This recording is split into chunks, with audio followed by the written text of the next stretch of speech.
کتابوں میں ایک عجیب واقعہ لکھا ہوا ہے. اس واقعے کو الاصابہ فی تمییز الصحابہ میں علامہ ابن حجر رحمۃ اللہ نے نقل کیا ہے. سیدنا عثمان غنی اللہ عنہ کے زمانے میں ایک نوجوان شخص تھا، ثقفی تھا، طائف کا رہنے والا، شاعر تھا اور بڑا سمجھدار. یہ شاعر لوگ جو ہوتے ہیں نا، یہ بڑے عقل مند چلاک لوگ ہوتے ہیں، تیز لوگ ہوتے ہیں، مگر طبیعت میں ان کی ایک خاص چیز موجود ہوتی ہے. تو موڈی قسم کے لوگ ہوتے ہیں، اپنے موڈ میں ہوتے ہیں تو ان کے شعر تولد ہو جاتے ہیں، اور جب موڈ میں نہیں ہوتے تو پھر عام بندے کی طرح باتیں کرتے ہیں. چنانچہ شاعر بھی بہت اچھا تھا، اور اس کو ایک مرض تھی کہ وہ شراب پی لیتا تھا. ایک مرتبہ شراب پیتے ہوئے پکڑا گیا تو عثمان غنی نے اس کو سزا دلوائی، درے لگوائے. پھر دوبارہ پھر پکڑا گیا، پھر اس پر حد جاری کروائی گئی. جب 2 دفعہ حد جاری ہوئی تو سیدنا عثمان غنی اللہ نے سوچا یہ مدینۃ الرسول ہے، حرم ہے، یہ بندہ یہاں رہ کے اگر گناہ کرے گا تو یہ زیادہ برا ہے، اس سے بہتر ہے کہ اس کو باہر کہیں بھیج دیا جائے. تو انہوں نے جو لشکر شام کی طرف جا رہا تھا نا، اس لشکر کے ساتھ بھجوا دیا، مگر امیر لشکر کو بتا دیا کہ یہ عادی شرابی ہے، اس کی ذرا نگرانی زیادہ کرنا. اب جو امیر لشکر تھے وہ تھے سعد ابن ابی وقاص رضی اللہ تعالیٰ عنہ، اور یہ لشکر قادسیہ کی طرف جا رہا تھا. سعد ابن ابی وقاص نے اس کی نگرانی کی. وہ شام میں بھی شراب پیتا ہوا پکڑا گیا تو سعد ابن ابی وقاص نے تیسری مرتبہ حد لگوائی اور فیصلہ کیا کہ اب اس کو کھلا رہنا ٹھیک نہیں، اس کو جیل میں ڈالنا چاہیے. چنانچہ سعد ابی وقاص نے اپنے خیمے کے ساتھ ایک خیمہ تھا، اس کو جیل کا کمرہ بنا دیا اور اس کو وہاں لاک کر دیا. پاؤں میں بیڑیاں پڑی ہوئی ہیں، ہاتھ میں ہتھکڑیاں پڑی ہوئی ہیں، اور یہ نوجوان وہاں بند ہے. اور اس کی نگرانی سعد ابن ابی وقاص خود کر رہے تھے کہ قیدی کہیں بھاگ نہ جائے.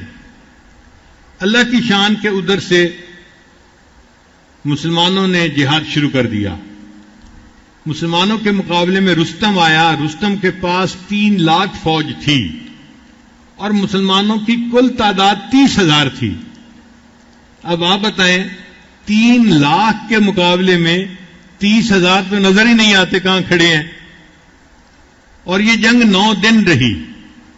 کافروں کی چونکہ تعداد زیادہ تھی لہذا کافر جو تھے وہ غالب نظر آتے تھے اور مسلمان کمزور محسوس ہو رہے تھے.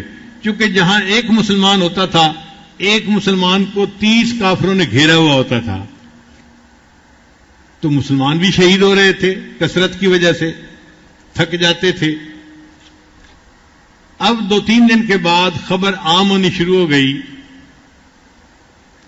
کہ مسلمانوں کو شکست ہو رہی ہے اور کافر جیت رہے ہیں. اور ویسے بھی رستم کا دبدبہ تھا، وہ بڑا بہادر مانا جاتا تھا، تو لوگ سمجھتے تھے کہ رستم کی وجہ سے اس کی فوج بڑے جوش و خروش میں تھی اور لڑ رہی تھی. اب جب مسلمان کمزور تھے اور شکست کھا رہے تھے تو ہمتیں پست ہو رہی تھیں. تو یہ خبر بالآخر عورتوں تک بھی پہنچی، خیمے تک بھی پہنچی. تو وہ جو قیدی تھا نا، ابو محجن ثقفی اس کا نام تھا، اس نے بچوں کی طرح اونچا اونچا رونا شروع کر دیا،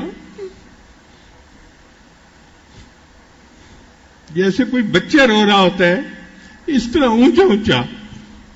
اب ایک نوجوان آدمی ہے اور وہ بچوں کی طرح رو رہا ہے، چیخ رہا ہے، چلا رہا ہے. تو سعد بن وقاص عنہ کی جو بیوی تھی ان کا نام تھا سلمہ، صحابیہ تھی رضی اللہ تعالی عنہا. وہ حیران ہوئی کہ بچوں کی طرح کون رو رہا ہے. انہیں بتایا گیا جی کہ آپ کے ساتھ والے خیمے میں جو قیدی تھا وہ رو رہا ہے. انہوں نے بندے کو بھیجا کہ بھئی جاؤ دیکھو وہ کیوں رو رہا ہے. بندے نے آ کے بتایا کہ جی وہ بندہ اس لیے رو رہا ہے کہ اس نے خبر سنی ہے مسلمانوں کو شکست ہو رہی ہے اور اس سے یہ بات برداشت نہیں ہو رہی. اور وہ رو رہا ہے کہ میری جوانی کا کیا فائدہ، یہ اتنا تندرست جسم جو مجھے دیا ہے اللہ نے، اس جسم کا کیا فائدہ کہ میرے جیتے جی مسلمانوں کو شکست ہو جائے، کاش میں آزاد ہوتا، یہ بیڑیاں کھل جاتی، یہ ہتھکڑیاں کھل جاتی، تو آج میں مسلمانوں کے ساتھ مل کے جہاد کرتا اور اسلام کی تقویت کا سبب بنتا۔ اب وہ جو اسلام کے ساتھ محبت تھی وہ اس کے اوپر غالب آ گئی تھی، اس شرابی کے اوپر۔ جب سلمہ رضی اللہ تعالیٰ عنہ نے یہ بات سنی تو انہوں نے پھر ابو محجن سقفی سے خود بات کی کہ بھئی تو شرابی آدمی ہے اور تو اتنا اظہار کر رہا ہے کہ اللہ اور اس کے رسول سے محبت ہے اور میں اس لیے رو رہا ہوں۔ اس نے کہا جی کہ میں شرابی ضرور ہوں، میری عادت ہے، میں پی جاتا ہوں، لیکن میرے دل میں اللہ اور اس کے رسول کی محبت ہے اور میں بالکل صحیح کہہ رہا ہوں، آج اگر مجھے آزاد کر دیا جائے تو شاید میں دین اسلام کے کام آ جاؤں۔ سلمہ نے پوچھا اس کا کیا حل ہے؟ اس نے کہا جی اس کا حل یہ ہے کہ آپ میرے اوپر اعتماد کریں اور مجھے آزاد کر دیں، اور جو آپ کے خاوند کا سب سے تیز بہادر گھوڑا ہے نا وہ مجھے دے دیں، اور جو اس کی سب سے بہترین تلوار ہے وہ مجھے دے دیں، میں جا کے جہاد کروں گا۔ اگر جہاد میں شہید ہو گیا تو قصہ ختم ہو جائے گا، اور اگر میں زندہ رہا تو میں وعدہ کرتا ہوں اور اللہ کو گواہ بناتا ہوں کہ میں واپس آ کے یہ بیڑیاں خود اپنے پاؤں میں پہن لوں گا۔ لو جی صحابیہ نے ان کو کھول دیا اور وہ گھوڑے پہ سوار ہوئے، کل اسد جیسے کوئی شیر بیٹھتا ہے نا اس طرح وہ گھوڑے پہ سوار ہوئے، اور انہوں نے ہاتھ میں تلوار لی اور اپنے آپ کو خوب لپیٹ لیا کہ ان کا چہرہ بھی کوئی نہ دیکھ سکے، پہچان بھی کوئی نہ سکے۔ یہ گھوڑا ایسا تھا کہ اس کے اوپر عام آدمی نہیں بیٹھ سکتا تھا، بہت جری گھوڑا تھا، بہادر گھوڑا تھا، اور بڑا کوئی مشق والا انسان اس کے اوپر سواری کر سکتا تھا۔ اس نے اس گھوڑے کو بھگایا اور مسلمانوں کے لشکر میں جا پہنچا۔ پھر جہاں پر سب سے زیادہ گمسان کی لڑائی ہو رہی تھی نا، مسلمان نرغے میں تھے، وہ وہاں گیا اور اس نے جا کے اللہ اکبر کا نعرہ لگایا اور تلوار چلانی شروع کی۔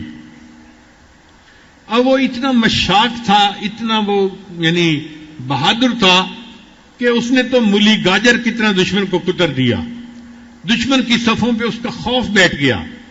اب یہی کہ جہاں وہ دیکھتا کہ کوئی مسلمان نرغے میں ہے اور دوسرے لوگ اس کے گرد زیادہ ہیں، دشمن زیادہ ہیں، وہ وہاں جاتا، اللہ اکبر کا نعرہ لگا کے کود پڑتا، اپنے آپ کو اس کے اندر جو ہے وہ گویا ڈال دیتا۔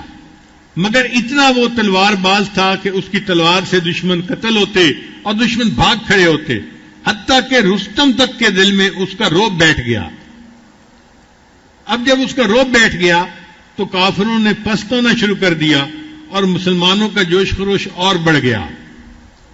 سعد ابن ابی وقاص اللہ عنہ دور بیٹھے ہوئے یہ سارا منظر خود دیکھ رہے تھے، حیران بھی ہو رہے تھے کہ یہ کون بندہ ہے کہ جس کو ہم پہچانتے بھی نہیں، اور جو صبح ہمارے ساتھ نہیں تھا اچانک کہیں سے آیا ہے، اور اس کی وجہ سے جنگ کا پاسا ہی پلٹ گیا۔ اللہ نے کیا کہ شام کو اللہ نے مسلمانوں کو فتح عطا فرما دی، قادسیہ فتح ہو گیا۔ اب سعد بن وقاص نے سوچا کہ میں اس مجاہد کو دیکھوں کہ جو فلاں گھوڑے کے اوپر سوار تھا، وہ مجاہد ملتا ہی کہیں نہیں تھا، ادھر سے پوچھا ادھر سے پوچھا، کوئی نہیں ملا۔ اب سعد ابن وقاص اللہ عنہ خوش بھی تھے حیران بھی تھے۔ خوش اس پہ تھے کہ اللہ نے مسلمانوں کو فتح عطا فرما دی، اللہ نے اسلام کو غالب فرما دیا۔ حیران اس بات پہ تھے کہ وہ مجاہد کہاں گم ہو گیا، کیا آسمان پہ اٹھ گیا یا زمین اس کو نگل گئی یا کہیں چلا گیا۔ خیر اپنے خیمے میں واپس آئے اور اپنی بیوی کو بتایا اللہ نے مسلمانوں کو فتح عطا فرما دی، لیکن مجھے لگتا ہے کہ آج کوئی اللہ تعالیٰ کی خاص مدد ہوئی ہے۔ بیوی نے پوچھا وہ کیسے؟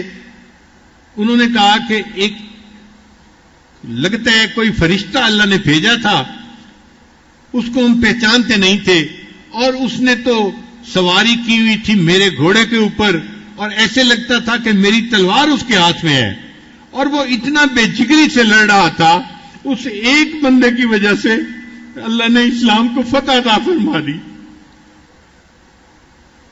جب انہوں نے یہ واقعہ سنایا تو پھر بیوی نے انہیں بتایا کہ جی وہ فرشتہ نہیں تھا، وہ قیدی تھا جو ہمارے ساتھ والے خیمے میں قیدی ہے۔ سعد بن وقاص بڑے حیران ہوئے، ساتھ والے خیمے میں آ کے دیکھا تو وہ نوجوان بیٹھا ہوا ہے، اسی طرح ہتھکڑیاں پہنی ہوئی ہیں اور پاؤں میں بیڑیاں پہنی ہوئی ہیں۔ تو سعد بن وقاص نے اس سے پوچھا کہ کیا تم نے آج یہ سارا جو ہے نا وہ جنگ کا معاملہ کیا؟ اس نے کہا ہاں، میں شرابی ہوں مگر میں اللہ اور اس کے رسول سے محبت بھی کرتا ہوں، اس لیے میں آج اسلام کی محبت کی وجہ سے نکل پڑا اور میں نے اپنے آپ کو شہادت کے لیے پیش کیا، مگر میری قسمت میں شہادت نہیں تھی، میں پھر آ گیا ہوں اور پھر میں نے یہ بیڑیاں باندھ لی ہیں اور قیدی بن کے بیٹھ گیا ہوں۔ سعد بن وقاص نے فرمایا کہ میں اپنے ہاتھ سے تمہاری ہتھکڑیاں کھولتا ہوں، اور آج کے بعد اگر تو شراب پیے گا بھی صحیح تو میں تمہارے اوپر حد نہیں جاری کروں گا، تمہارے دل میں اگر اللہ کی محبت اتنی ہے تو میں تمہارے اوپر حد نہیں جاری کروں گا۔ جب انہوں نے یہ الفاظ کہے، ان الفاظ کو سننا تھا، اس قیدی کے دل پہ اثر ہوا، اس نے قسم اٹھا کر کہا میں اللہ کو گواہ بنا کے قسم اٹھاتا ہوں آج کے بعد میں شراب نہیں پیوں گا۔ توبہ کا یہ وقت تھا جو اللہ نے متعین کیا ہوا تھا، اس نے توبہ کر کے ثابت کر دیا کہ جب اللہ چاہتے ہیں اللہ انسان کو گناہ سے توبہ کی توفیق عطا فرما دیتے ہیں۔